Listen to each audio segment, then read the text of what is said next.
We had horses in the backyard from as long as I can remember, and first chance I got to leave school and go to the stables, I think I left the next day after I decided, and I've been here ever since. I've got a good team behind me. We've only got a small team. My wife Alicia and my father Greg, they both work here every day, and probably the last couple of seasons we've been able to buy probably touch better class horses with a few new owners come on the scene, and normally most horses we get a value for money, and I still buy a lot of those. Your stable's led by star sprinter Inquiry. How did you come to acquire him after he started his career south of the border, and what plans do you have for him going forward? I was lucky enough to get him through Chris and Brian Jorgensen from Cairns, and I knew Chris and they asked me if I wanted to train him, and he ran second at Doomben last start, and I actually had to leave him down there, and he's racing again next week with John Smurden looking after him since I'm not allowed down in the zone, so he'll do a bit of racing down there, and hopefully he comes back for the carnivals, but it'll be interesting to see how he handles it down there first. You've got Bo Appo on all of your starters for Tuesday's meet. Is he someone that you forged a good partnership with, and somebody that you trust on your horses?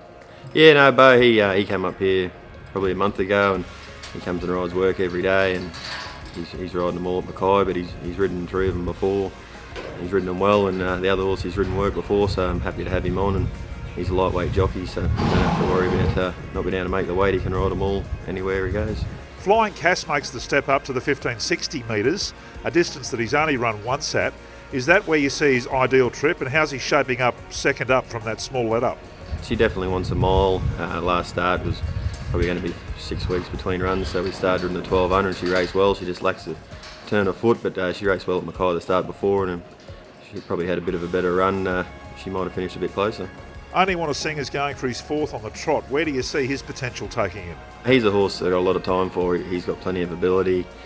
He's never a horse that wins by big margins. He only does what he has to do, but I think if he keeps stepping up, he'll keep going with him. He just haven't seen the best of him yet. One More Emotion has run the staying trip previously, but starts to go back up in distance again on the back of 2 shorter trips recently. 3rd up now and hitting his straps. Is this an ideal race for him to step up in distance? It was a good run the other day. 1300 is probably a touch short. He's always probably going to be better a mile. 1800. I stepped him up to 2100 at Cairns last year. He ran 4th in the Amateur Cup, so it'd be nice if we could head that way again.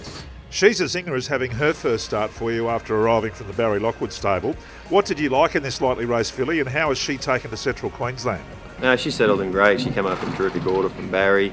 The owners sent her up here. Thought it might have been a bit easier for her and might be some cutest money she can get hold of while she's up here. She's a very fast horse, and Mackay will suit her well, but she's been terrific since she's been here.